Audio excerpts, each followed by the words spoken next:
Don't miss out on the newest Kickstarter from the creators of Heliana's Guide to Monster Hunting. Alright guys, Jameson and Alex here. Today we're talking about the Charlatan Rogue from L'Arsene's Ledger, Treasures and Trinkets. Yes. This is a sequel, essentially, to Heliana's Guide to Monster Hunting from Loot Tavern. More on that in a bit. But if you're new to the channel or the series, what we're going to do is go through all the abilities gained in the subclass, rate the roleplay, combat, and synergy based on how the abilities gained improve the base class abilities. That's right. Don't forget to like, comment, and subscribe to be entered in our D&D Beyond Sourcebook Bundle giveaway. Or their giveaway of choice. That being said, let's get right into it. Alex, what do we get with this subclass? Some great artwork. Yeah, that's just we get some great standard. Artwork. Like it's one of those things.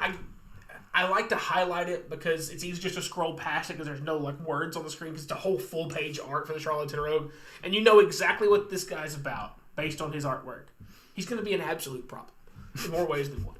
So, starting off with our first ability is premeditation. Conning is like cooking, and a trickster's tools are the ingredients with which they cook up a plot, creating delectable morsels that the gullible are all too keen to consume. S-tier writing. It's right. It's a one good chunky sentence, and it explains everything. You gain proficiency with the disguise kit and your choice of the forgery kit or any artisan's tools. When you reach 9th, 13th, and 17th level in this class, choose another tool from this list to which to gain proficiency. And you become like this. Oh. And you're already a rogue. Tools. And you're already a rogue, so you're just be this wild, expertise, wild, crazy skill person. In addition, you have advantage on any ability checks made to find a willing buyer for your purloined or otherwise misappropriated goods. Yes, lots of flavor and social RP right there for sure. And the word choice also is not just over the top. It fits so perfectly with the charlatan with his sharp tongue. Also at level 3, we have hidden weapons. Speaking of tongues. Long sleeves and concealed pockets turn a charlatan into a walking inventory of hidden paraphernalia. When you have a free hand and take the attack action, you can turn one attack against a creature into a special hidden weapon attack using a weapon concealed upon your person. To do so, the weapon must have the thrown and finesse properties. When you do so, make a dexterity sleight of hand check against your target's passive perception score. On a success, you make the attack roll with advantage. So there's more to it, but just that in of itself is going to be a way to pretty reliably give you sneak attack. Yeah. So we also have teamwork makes the scheme work at level 9. If you succeed on the sleight of hand check by 10 or more, the target becomes confused and the next attack roll against it by a creature other than you before the start of your next turn has advantage.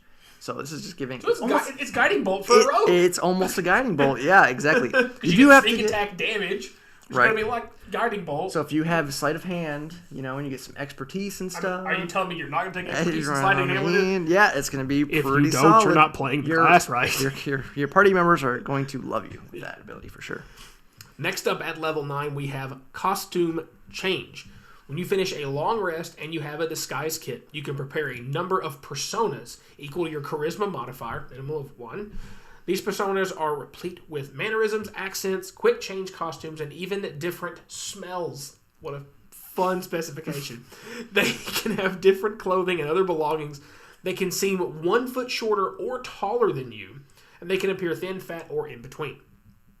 Quick change. As an action, you can change into one of your personas so long as the creature can't see you when you take this action. For example, if you are hidden or behind opaque total cover, the creature doesn't recognize you as the same person when it sees you in your new persona.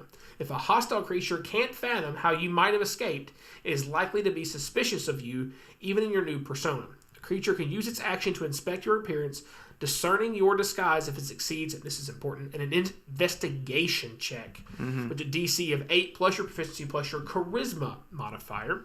A very suspicious creature can detain you anyway. And a creature inclined to violence, such as a hunting owlbear, will likely continue to attack despite any appearance of indifference and all. So. Yes, so definitely very flavorful. It's basically like disguise self, but it has more to it than that because of the mannerisms and everything that go along with the physical. It's disguise self on steroids. Yeah, basically. Level 13, we have surprise. You can give yourself a bonus to your initiative rolls equal to your charisma modifier.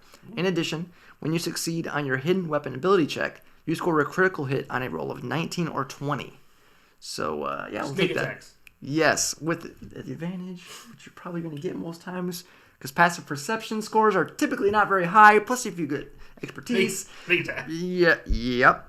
And then at 17th level, you can turn any attacks you make into hidden weapon attacks, provided they are made with valid weapons. So this way, if you're 2-weapon fighting, you can get both of your attacks What's to in be this hidden. hand? Which, so even Still if watching this hand? even if you don't get the the hit on the first attack, or even if you get the sneak attack off, you still get potentially increased chance to hit with your second attack, which is great.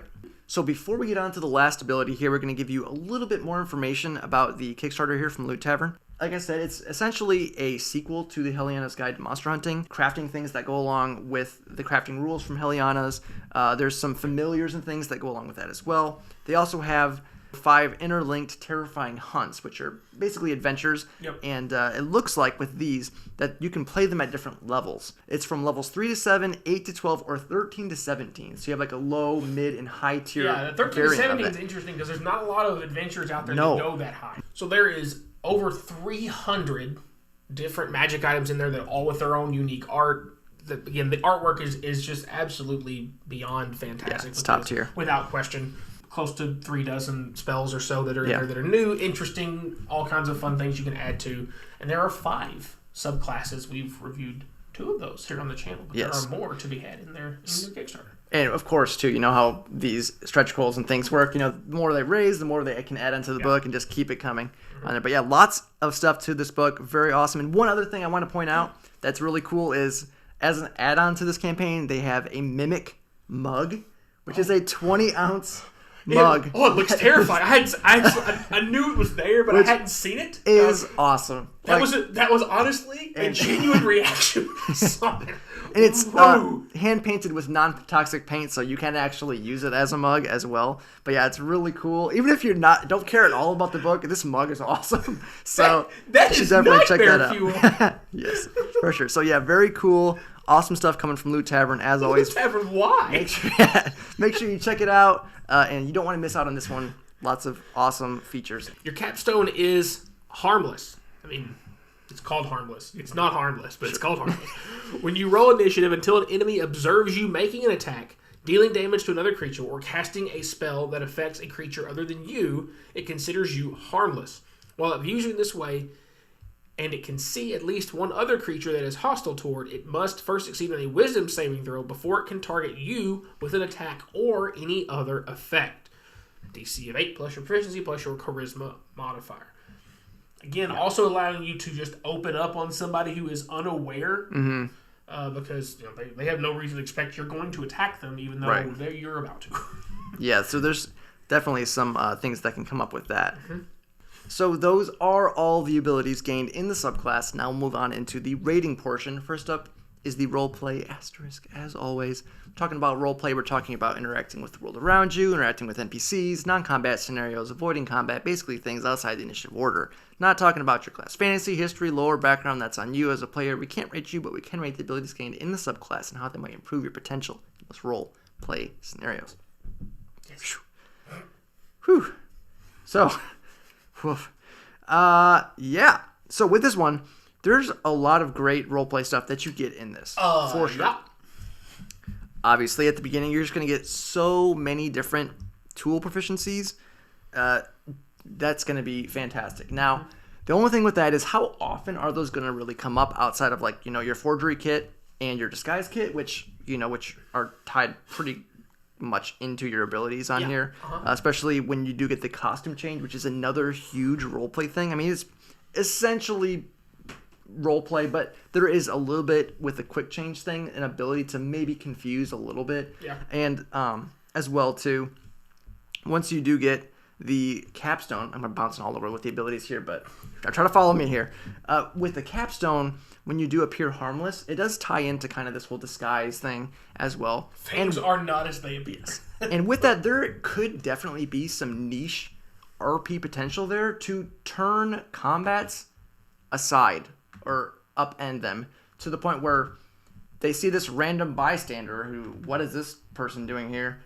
And you disarm the combat with some smooth talking, con work, So there could be some really niche, if you're clever with how you do it. Maybe you kind of like convince them like, oh yeah, I'm the new guy that's working here. I just joined the Thieves Guild. Whatever. Yeah. You can, if you're creative with it, you could, maybe turn it like, oh yeah, these are new recruits that I brought with me. Whatever. If you're clever, maybe you get away with completely avoiding a combat. You could totally get into some very fun shenanigans if you're quick on the draw with your observation skills and quick thinking once you find out information. And then once you do that, you can try to sell them a fake item, because that's another thing. He's a dude. You just gotta like double down, double down. But yeah, so yeah, some great RP stuff with that. But yeah, it's with the sleight of hand stuff. You might go into expertise for that because of the combat bonus, but having expertise in that for RP as well just gives you more incentive to do tricky things anyways, which, I mean, you could, go into other things with your expertise stuff, but since you can double dip with that, especially when you get into like the thievery and the, because you're reselling stuff. Because the or way swapping it's out, you can have a real thing. And this is a rogue that doesn't necessarily need stealth as much. I think the sleight of hand would be even more important, being able to to quickly move yourself around and not be noticed as much. Tying in with, you show them the real item. Yeah. And before you hand it off with the trade, you sleight of hand swap it to a fake one, but they don't notice it because you're con man. So definitely some RP potential with this one. We went with a 4 out of 5. So depending on how creative you are, how often social interactions come up, because that's going to be way more where this relies on, especially when it talks about the personas with an owlbear. Yep. They're not going to care. If they're angry, they're not going to care if you look different because they're like a feral creature. Yep. So it's going to really only work in social encounters. But if you are able to take advantage of that, you're going to be very, very consistent with your role play in the social side of things. Well, despite how much both really energy and time this subclass spends in giving you RP things, what it does give you in combat, while not as depth and options, is very potent. The ability to basically attack with a hidden weapon, both fun and flavor, but giving you advantage on that attack roll if you make that sleight of hand check. Again, the reason to take your expertise in sleight of hand. Because not only do you get advantage for yourself, giving you a very reliable way to trigger sneak attack, as we mentioned earlier, but once you hit level 9, which is where things get really, really fun, is you essentially get to be a cleric, and if you succeed that check by 10 or more, something that's not very, aware of your shifty hands. It's not going to be that hard, honestly. Yeah, especially if you get the expertise and all the more reason to do that. So he's like, I rolled a 29 in my sleight of hand check. I was like, okay, you showed them your hand and they still didn't know it was in there. The fact that it's not just you getting advantage, but somebody else is going to get advantage on that same target. So it's double advantages there for two different people. That's wonderful. For whether it's a spellcaster, especially if somebody's like a spell attack, big thing, making sure that hits is great. The quick change to me has a niche use for combat, because if combat's not going well and you have a way to get something's attention, especially if it's just some big angry beast, you're like, but if you've angered somebody because you took something from them, and now they're trying to chase you down because they want to fight you, but your party's kind of low on resources, low on health, you didn't realize you were going to get caught with your sleight of hand shenanigans, you could essentially avoid a combat, which is kind of RP, but also kind of helps the fact that you're preventing you from dying because you're low on resources. Right. But that's also helpful. It's there. But big things obviously are surprise, because I agree. Getting to add your charisma modifier, which you're going to be a little mad potentially. Yeah. Charisma is going to be very important to you because of multiple of your abilities here. Making sure you go first. Put a side tangent on that though is with your hidden weapons, you're going to be attacking at range from an early level anyways, so it's not as big of a deal because you're going to be, at that 20 to 60 foot range, depending on what kind of thrown stuff you get, if you get magic items or whatever for extended range. But you're not going to be necessarily right up in creature space like some rogues can be. Yep. And a lot of times what I've seen too with rogues is as they get higher level, they tend to transition to range anyways. Yep. So it just kind of helps you, stay with that. Getting to this charisma modifier, initiative is a good thing. Helping you go first, make sure you can position yourself, get that early sneak attack off, going ahead of every other thing. And when you succeed on your hidden weapon attacks, ability check thing, you score a critical hit, a roll of 19 or 20, which again, it doesn't seem like much, but it's double the crit chance of everybody else who's not a champion fighter. Pretty much. And crit sneak attack is one of the most violent things that exists in 5th edition. It's pretty solid. Period. Especially by the time you're getting to level 13 and on up. And finally at 17, any attacks you make with hidden weapons, any of your attacks can be hidden weapon attacks. So essentially you're able to basically trigger advantage on all your attacks, making sure you get sneak attack in every single turn. And provided it with valid weapons. Again, there's gotta be thrown and be finesse, but you basically become Gambit from X-Men, Twisted Fate from League of Legends. Like you're throwing cards and things and stuff. Magician. Agreed. The both the ones we reviewed from this, flavor-wise, interesting-wise, chef's kiss for sure. And harmless again. Why it doesn't seem like it's combat-oriented, letting you. If you are low on health and combat's instantly, just like, hey, think it's first turn. I'm not up for it here. I'm not a problem until you're like, ah. Yeah, you can position yourself really well, too. It lets you take advantage of when you want to do things. Because if you go first, you're like to hold my action. Right. Wait for somebody else to get the attention of the angry, scary thing coming to kill us. And now I'm going to do my thing. Well, again, some of the other subclass reviews from this, other things will give you more.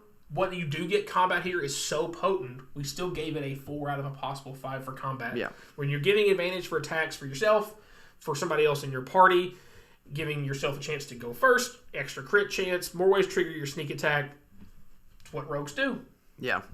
And I mean, the big thing is when you're able to increase your chance, one, to hit with sneak attack and not be reliant on other creatures to be near something, or, being hidden and things like that, it's when you can increase that consistency to basically be every turn you get sneak attack. That's one of the reasons like swashbuckler rogues are so loved and everything, is because they can consistently get sneak attack without having to rely on other characters. So that is a pretty big deal. And then I'm kind of switching over to synergy on here as well. I mean, sneak attack is really what your class is built on. It's your big damage output. That is your big offensive thing. Obviously, you have like evasion and stuff for defensive options, uncanny dodge. But those aren't typically touched too much because they're already pretty potent on their own. So you don't see too often there's no reason to give rogue anything more. They have pretty solid defensive options just with those 2 tools alone. But disengage.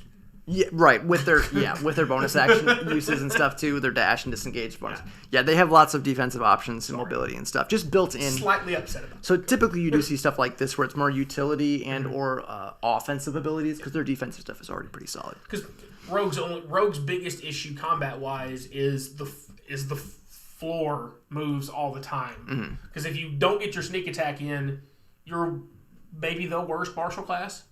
Yeah, if you can't consistently hit sneak attack, you aren't really doing much damage. Any turn you don't get it, you're like, I do no damage. Correct. When you do hit it, you are pumping. You're a massive If you can hit it every turn, oh my goodness, it's not going to be a very long combat. Nope. Especially if you're critting those, which is another reason why the surprise thing is such a big deal. Even if it's just a 5% crit chance increase, you will take that anytime because that's literally, like Alex said, you're going to be hitting crits twice as often as you normally would otherwise. And you're going to be getting advantage on one of your attacks and eventually all of your attacks. So it's not just sometimes in the 19s and the 20s. And that's another thing I want to point out too is it's based on passive perception, which is just going to be your wisdom plus 10, which most things are not going to have, higher than 15, 16, 17.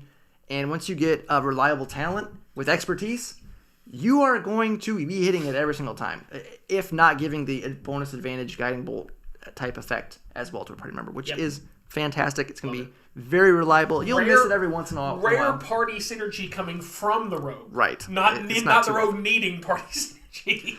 And there's some unique things that can be done with quick change. Like, for example, if you're in a combat or something and you and an enemy are like out of line of sight from the rest of your party and the enemy allies, you knock out or kill this enemy and you quick change into look like them, and then you come out and they think, oh, he took care of that party member, and you kind of like you can fool your own party. Yeah, right. So you can do some really clever, tricky stuff that can really turn the tide of combat, especially if people aren't expecting something like that to happen. So if you're really clever and the situation permits something like that, you can do some pretty big shenanigans with that. The only thing on here I think that's really holding some stuff back is there's a lot of RP focus, which just in and of itself means there's not going to be as much in combat.